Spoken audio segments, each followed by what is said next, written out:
want to go for a vigorous walk, but I'm sure lots of you might just do that walk in your mind as you contemplate, as you lay down on your beds for a few minutes.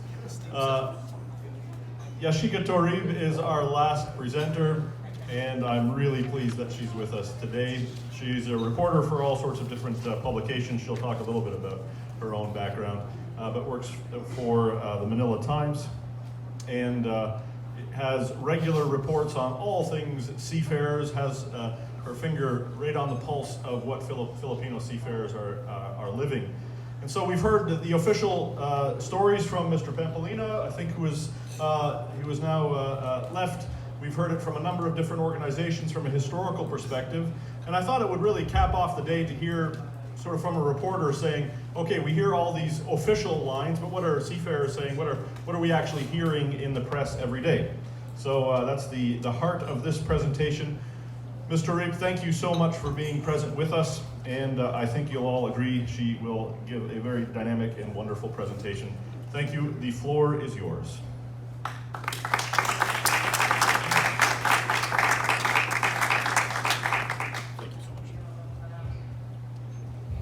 Thank you, Jason, for that very kind introduction. Well, good afternoon, everyone. So, good afternoon once again. That's my name. It's quite a mouthful, so you can just call me Yash for short. And maybe some are wondering if I am Japanese. No, I'm not. It's just the name. Maybe some of you are familiar with the Japanese brand of camera Yashika. That's where my father got my name.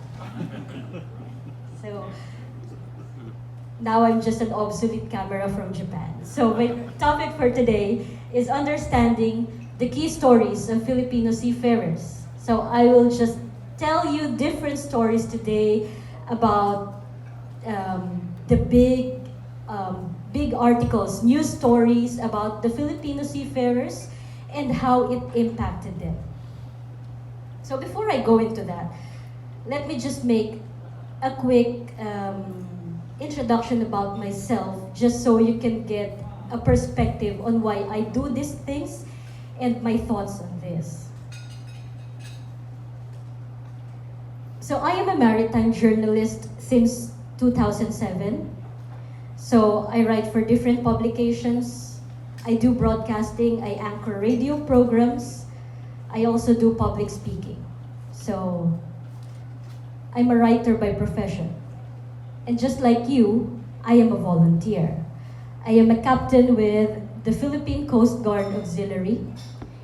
It is the civilian volunteer arm of the Philippine Coast Guard. So we volunteer for search and rescue, we protect the marine environment, we do maritime safety.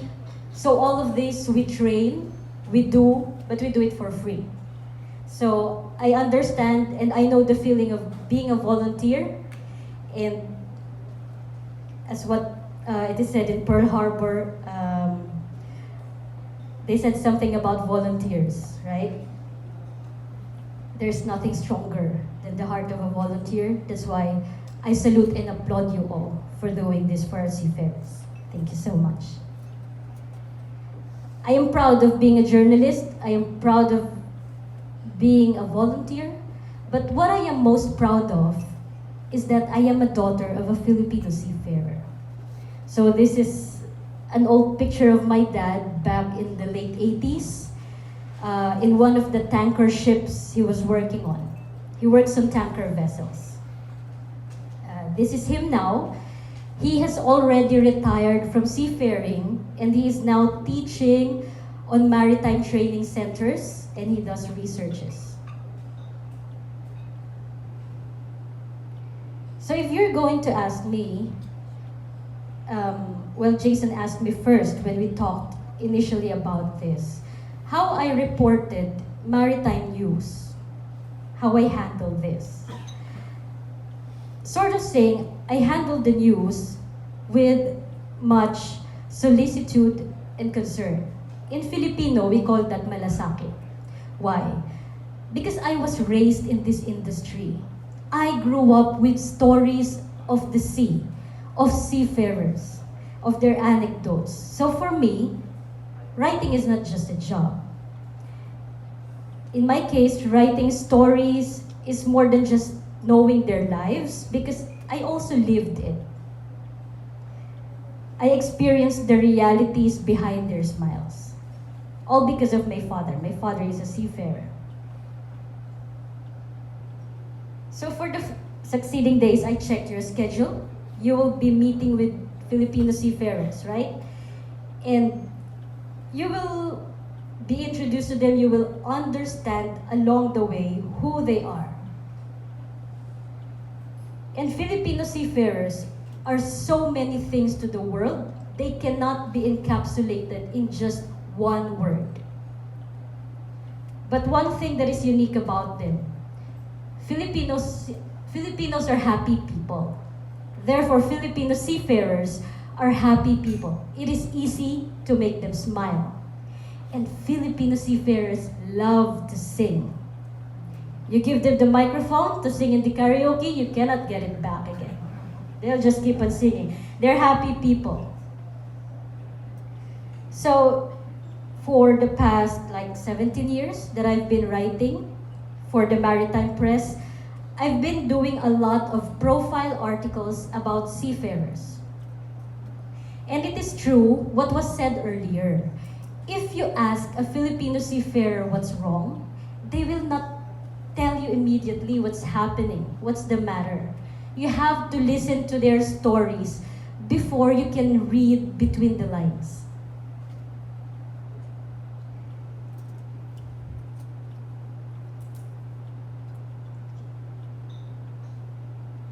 So here, let me just show you a statistic from Statista. As we all know, Filipino seafarers comprise almost a third of seafarers around the world. The deployment just decreased around 2020 due to the COVID-19 pandemic. But in 2021, it is slowly recovering. We're back to about 345,052. And in 2022, everything's back in full swing. Recruitment is back to normal. And I will quote here, the Philippines is still considered as one of the major suppliers of maritime labor globally, as it is estimated that there is one Filipino seafarer for every 4 to 5 crew members on board a ship at any given time. And this is said by Attorney Gorecho, the good man is here. Good afternoon, sir.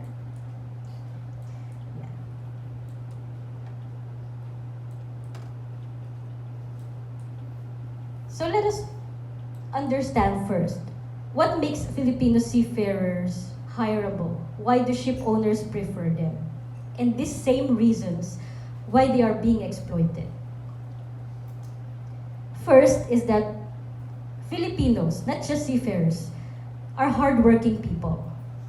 They have more stamina and they work a lot on board ships that they often develop back injuries, sometimes hernia, from carrying heavy loads or heavy lifting. Sometimes, some ship owners refuse to take responsibility on these injuries. And Filipino seafarers do not like complaining. Well, if you have heard Salonpas, have you heard Vicks, have you heard Omega?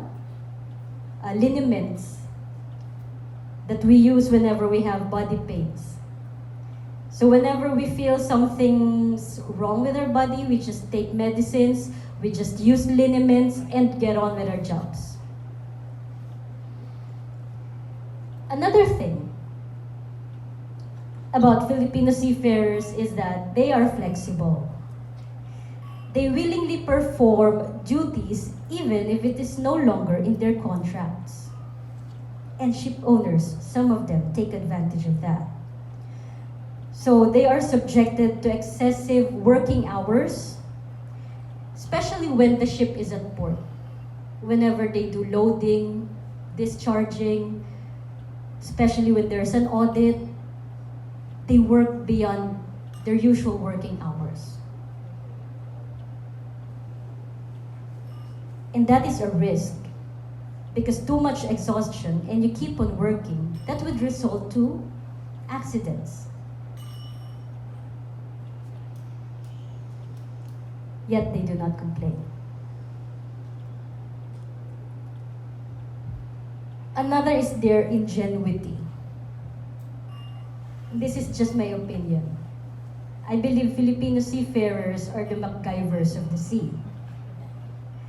You know, everyone, including the ship captain, they display ingenuity with problems. Sometimes even with technical glitches that need spare parts, and there are no spare parts on board the ship, they can do something about that. One time my father told me they have to remove the rust from something on the deck. So, do you know what they used to remove the rust from the steel? You have an idea? They used Coca-Cola. That's why I don't drink much soda from then on. He told me it's very good to use Coke to remove rust from any steel. So they can do such things. They can employ different, odd things to fix other broken things. They are ingenious that way. Even if you don't give them spare parts, they can fix it. They can do something about it.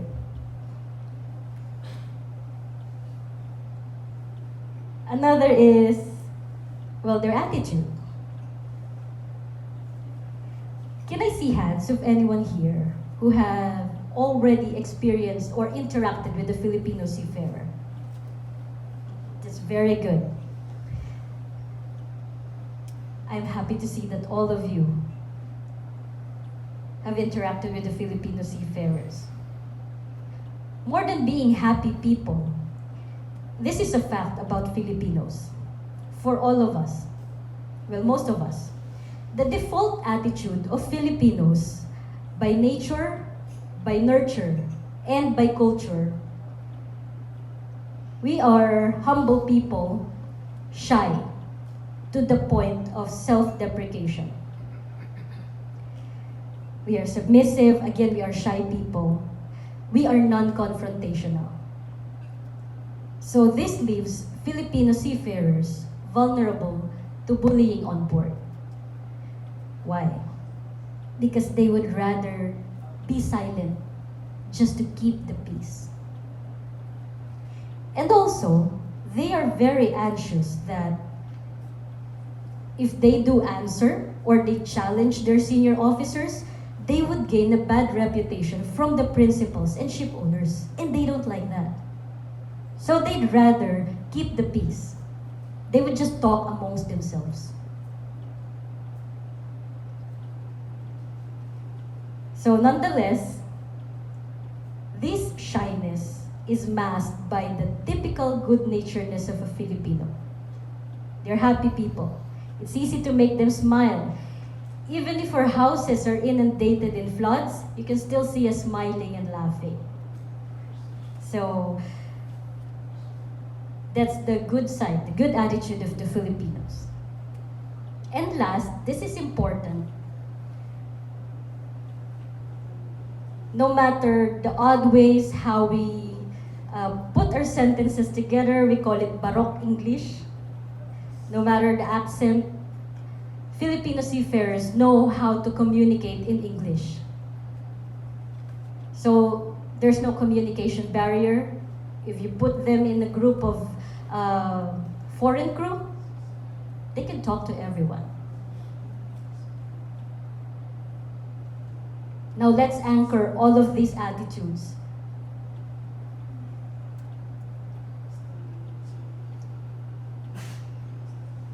with the emphasis of my presentation now. The biggest news stories on Filipino seafarers. There are lots of big stories, and it will take us so many hours to touch on all of them.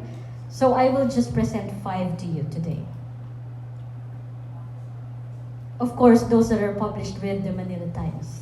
The Manila Times has, I think it's the only newspaper that has an allotted maritime page. So the first one is this. Filipino seafarers are very sensitive when it comes to MLC. This is not the Maritime Labor Convention, no. This is the management level course.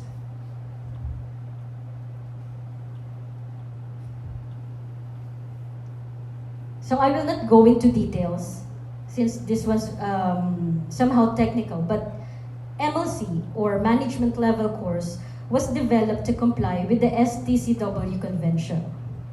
In 2014, it was adopted and implemented for deck and engine officers. So they are required to get and pass the course. So what do our seafarers saying? What are their thoughts on this? All the seafarers that I talked to, they do not like MLC. They are complaining about MLC, especially the ship officers. Why? They are asking, why do they need to take a course that they are already doing on board? They are already managing the ship. And then when they disembark, they are asked to take the course of the same things that they are already doing on board ships. And MLC takes more or less 2 months to finish. Now, for a seafarer who only has 3 months of vacation, that's too much time away from their family. They don't like that. So that leaves them 1 month. And they have to process their papers again to be deployed back to ship. So now they don't have time for their family. Another thing that they don't like about it is, of course, the expense. It's quite expensive. In 2021, MLC was removed. The administrator by the Maritime Industry Authority back then rescinded that advisory, saying that it will be required only for seafarers who failed their assessment 3 times. So in 2021, seafarers were very happy. However, last year, with the new administration, it was revived again. You could just imagine the frustration and anger of the Filipino seafarers. They still stand by their opinion that MLC is a redundancy of the trainings that they already had before and what they are doing on board the ships. Time away from their family. Expensive training. So that's one of the stories, big stories, that they still talk about now.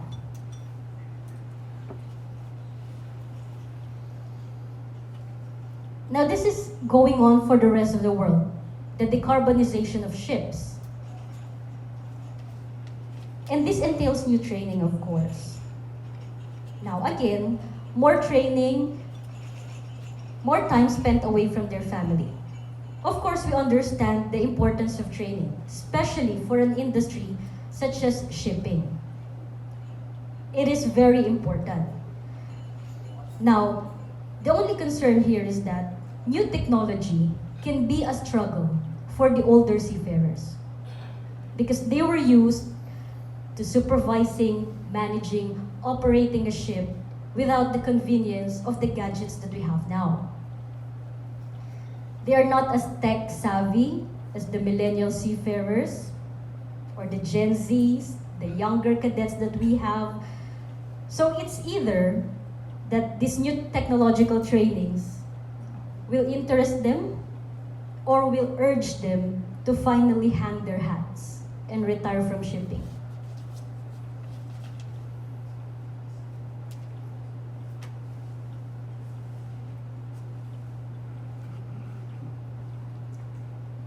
Another story is about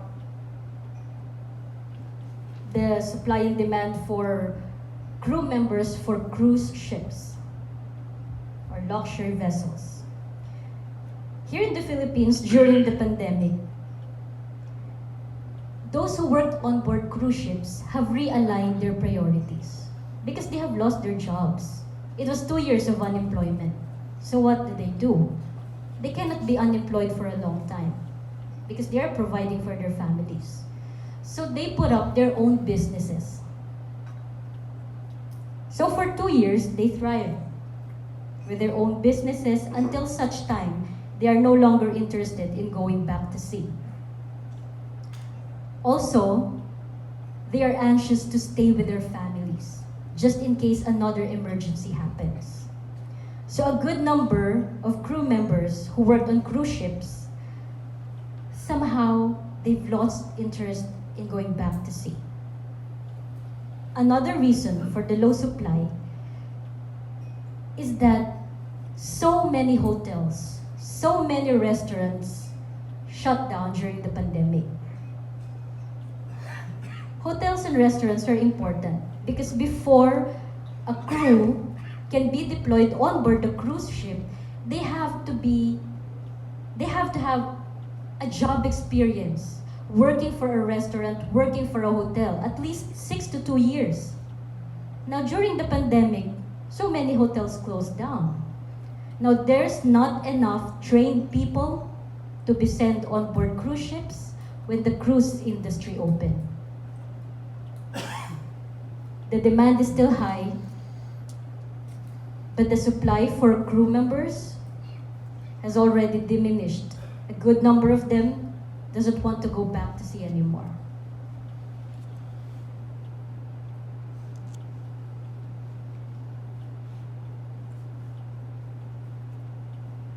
You keep on hearing this day? Because this is a big news as well. In the approved Magna Carta for seafarers, this is one of the things that they intend to address.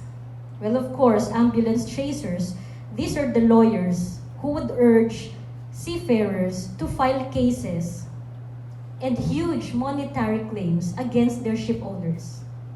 They would prowl the airports, the medical clinics, to tell seafarers to file a case against their ship owners.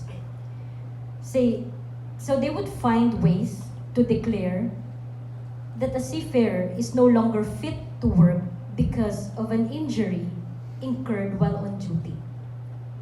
No longer fit to work. There are cases that this is not entirely true.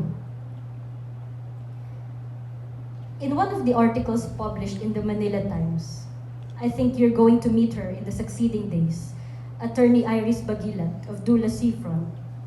She said that global shipping stakeholders identify ambulance chasing and the Philippines' mishandling of crew claims as the biggest threat to Philippine seafaring. So much so that foreign ship owners and IMEC have fearlessly forecasted that Filipino seafarers can disappear from the market in the next 10 years because of ambulance chasing. This is attributed to the Filipino seafarers displaying relentless litigiousness over the past 10 years. But they are also victims here. Because whenever the National Conciliation and Mediation Board awards them the money, more than 50% of that money goes to the lawyer, not to them. So they're just urged to file the case, then the money goes to the lawyer. Then in the long run, they lost their jobs. That's why this is a very big issue for the seafaring sector.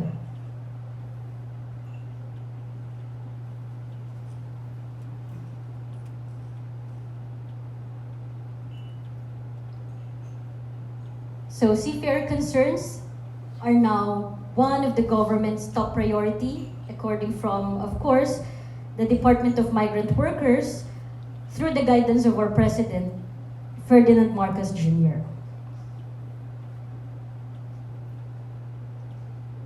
So how come this already reached the national government, the issue on seafarers? It is the annual, I tell you, this is an annual threat to Filipino seafarers that they can no longer sail on European flagged ships because of course, the EMSA audit, which has been going on since 2006. So since 2006, we receive statements that our certificates will no longer be recognized because every year, we keep on failing. 2006 up until 2023.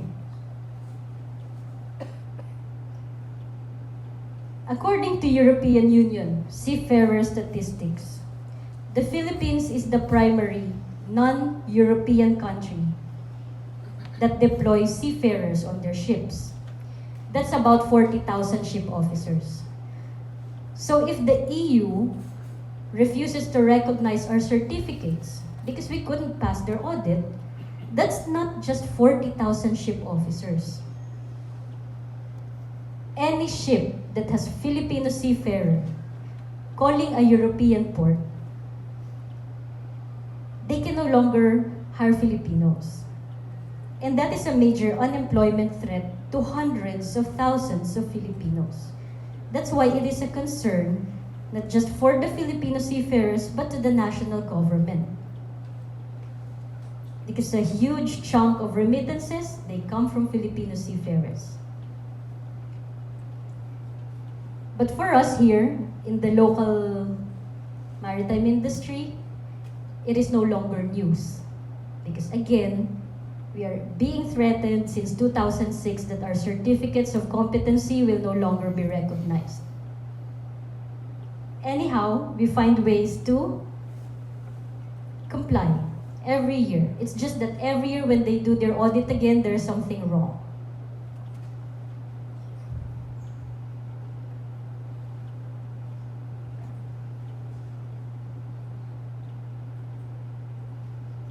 Looking back on those 5 stories, just to make it short, the prevailing concerns of Filipino seafarers, first, is the exploitation ashore. They're not just exploited on board ships, they're also exploited here by the ambulance chasers, by their own people.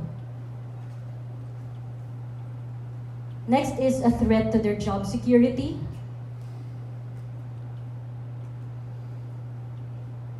And for the past 2 years, there's a shift on career interest, going out of seafaring. The redundant trainings, if you talk to them about this, oh, they have so many stories to tell about redundant trainings. And of course, the lesser family time. All of these concerns boils down to one concern. This is not a threat to them. This is a threat to their family. Why? In so many years that I have been writing profiles about seafarers, I always ask them this question. Why have you entered the maritime industry? Why do you want to become a seafarer? So there are many different answers. I want to travel the world, I want to earn dollars. But there is always this one moment when they will be serious and they would say, I need to provide for my family because my family is very poor. I have to send my brothers, my nephews, my nieces to school. I need to help my parents. So if you threaten a Filipino seafarer with his job, it's not him you're threatening. It's his entire family. And in the Philippines, family is a complex thing. It's not just parents and children. It's the grandparents, uncles, aunts, nephews. It's an extended family. And there are so many people that Filipino seafarers are providing for. So any concerns about the seafarers is the concern of the Filipino families. And there are millions of them.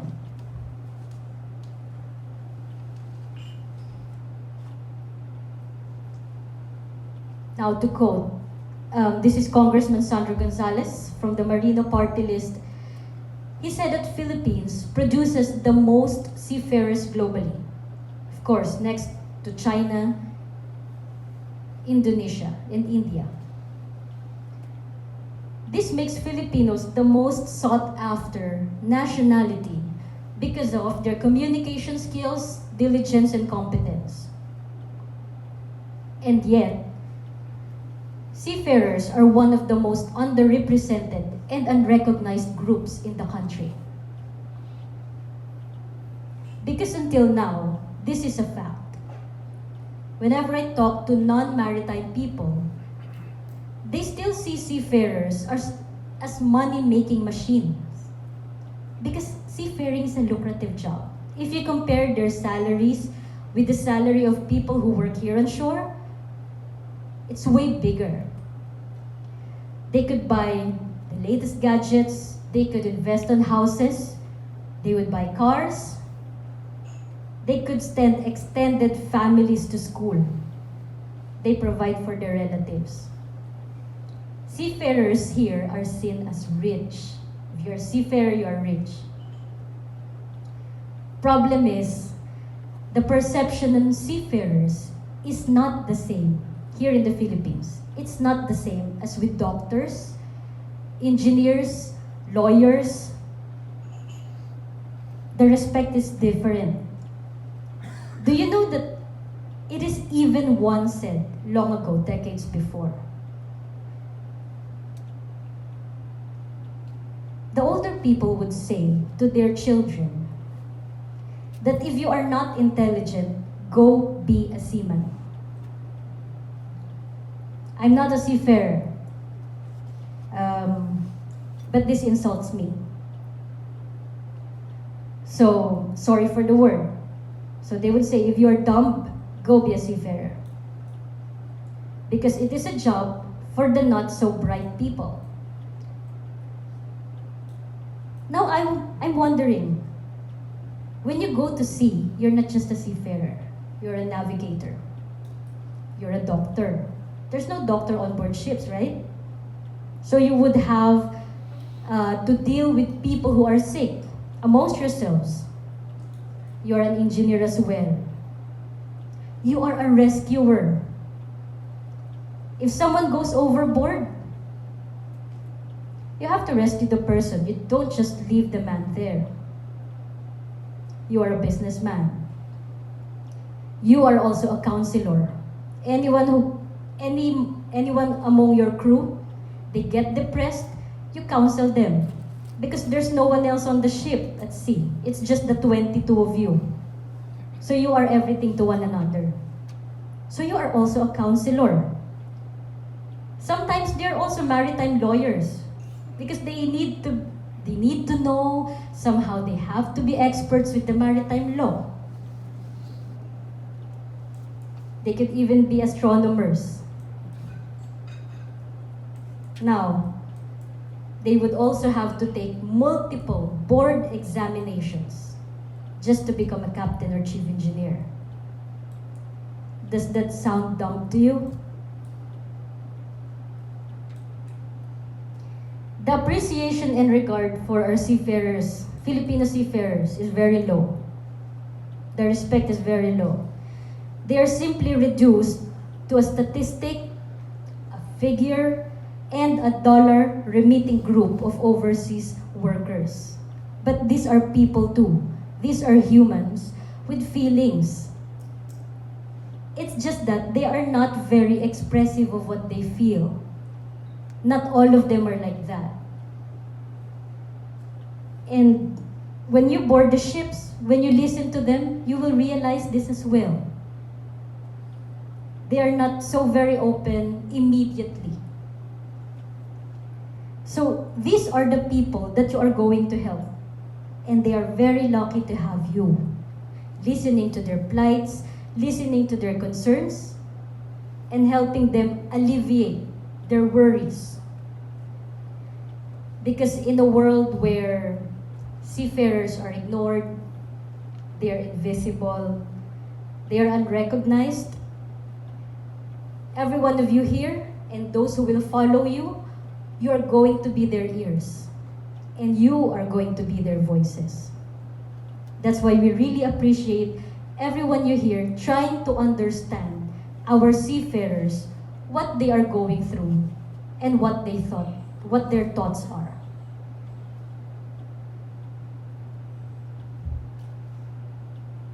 And thank you so much.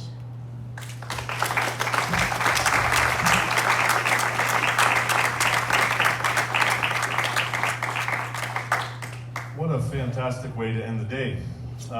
Thank you so much, Yashika, for this presentation. We do have, if you have some time, we have some time, just a short time for questions. Are there any last thoughts or questions on this day?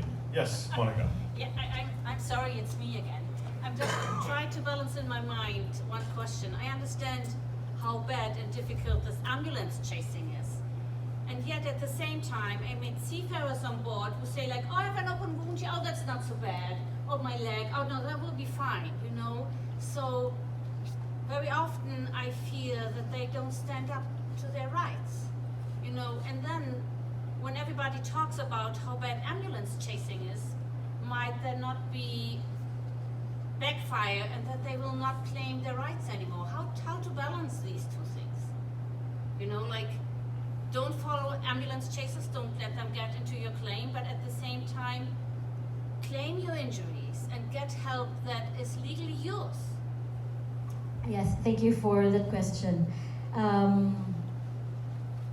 You know, I have a brother. He's also a seafarer. He's a marine engineer. For the many years he worked on ship, he already figured into shipboard accidents. And I'm just sharing this story. I guess somehow this reflects the stories of others. Whenever they incur injuries on board, of course, they are welcoming the assistance given by the captain, the manning agency, and the ship owner, for as long as they will be hired again, because it is important for them to get back at sea. And a good number of them, they don't want to file cases. They don't want confrontations. They don't want scenes. So sometimes, if the injury is minor, they would not even complain. They would treat it amongst themselves. Unless it's a broken limb or it's a major injury, they would report it. But there are cases here in the Philippines, and it's a shame. Well, some Filipino seafarers are gullible. Whenever ambulance chasers prowl the airports, the medical clinics, they would urge the Filipino seafarers, go file a case because this is a major injury, so you can receive the award, money.